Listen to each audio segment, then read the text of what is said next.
남욱 변호사의 말에 따르면 문재인 정부 검찰 때 불구속 약속을 받았다라는 취지의 이야기를 사유서에 제출했다는데 함께 보시죠. 불구속 약속 사유서 제출도 지난해 10월입니다. 남욱 변호사 진술 조사 중에 대장동 전 수사팀이 남욱 변호사 측에게 유동규, 김만배, 최용길, 성남시 공무원 4명만 잡을게. 구속시키겠다. 검찰 남욱 변호사 귀국 직후 체포 후 구속영장 청구 안 하고 조사했다는 겁니다. 지난해 11월 김만배 구속영장 재청구하면서 남욱 변호사의 구속영장을 함께 청구했는데요. 남욱 변호사가 전 대장동 수사팀 항의성 불출석 사유서를 제출했던 것으로 경향신문은 보도하고 있습니다. 그 항의성 불출석 사유서에서 나 못 나가겠다 라는 사유서를 내면서 아니 수사팀이 불구속 수사 약속하지 않았냐? 라는 내용이 담겨져 있다라고 합니다. 대장동 1기 수사팀은 여전히 사실무근이라는 입장입니다. 박정호 의원님. 네. 남욱 변호사가 대장동 1기 수사팀한테 나 출석 안 하겠다라고 항의성 사유서를 내면서 아니 약속과 다르지 않냐.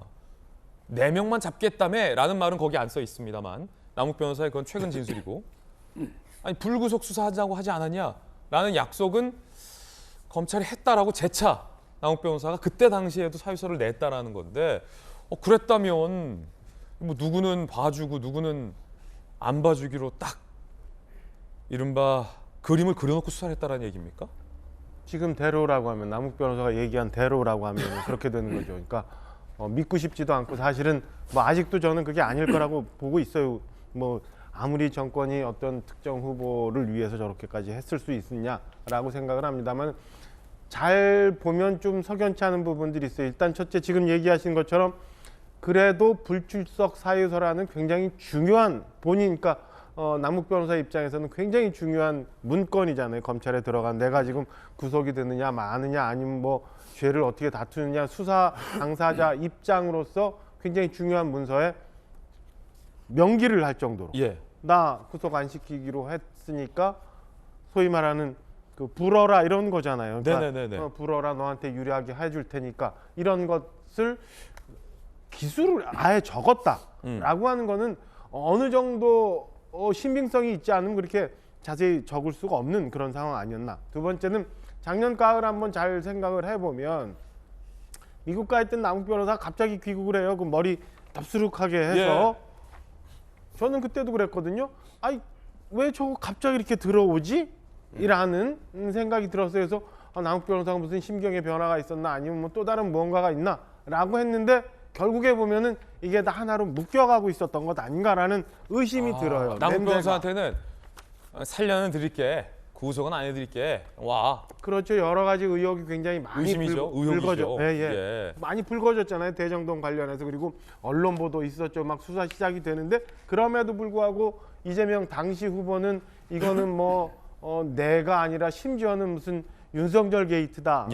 국민의힘 게이트다. 이런 식으로까지 얘기하면서 자신만만하게 보여줬던 뒤에는 그러면 이게 만약에 사실이라면 아니겠지만 아니라고 믿고 싶지만 그렇다면 뒤에서 어떤 정권에서 그림을 그려놓고 이재명 후보는 이렇게 빠져나가고 누구는 이렇게 가고 죄는 여기에 뒤집어 쓰고 결과적으로 이 많은 좀 전에 저희가 봤습니다만 원주민으로부터 땅값을 헐값에 받아가지고 굉장히 비싼 값에 분양을 했고 그 사이에 썼던 이 저수지 같은 돈이 어디에선가 어떻게 쓰여졌는지 모르지만 그럴 때 그렇게 있었던 그림을 이렇게 교묘하게 만들어서 지난 대선 이전까지 검찰이 왜 이렇게 답이 안 나오냐 많은 국민들이 얘기할 정도로 답답했던 이유가 사실은 그러면 여기 있었던 것 아닌가라는 의심을 할 수밖에 없는 상황으로 가는 겁니다. 그렇군요.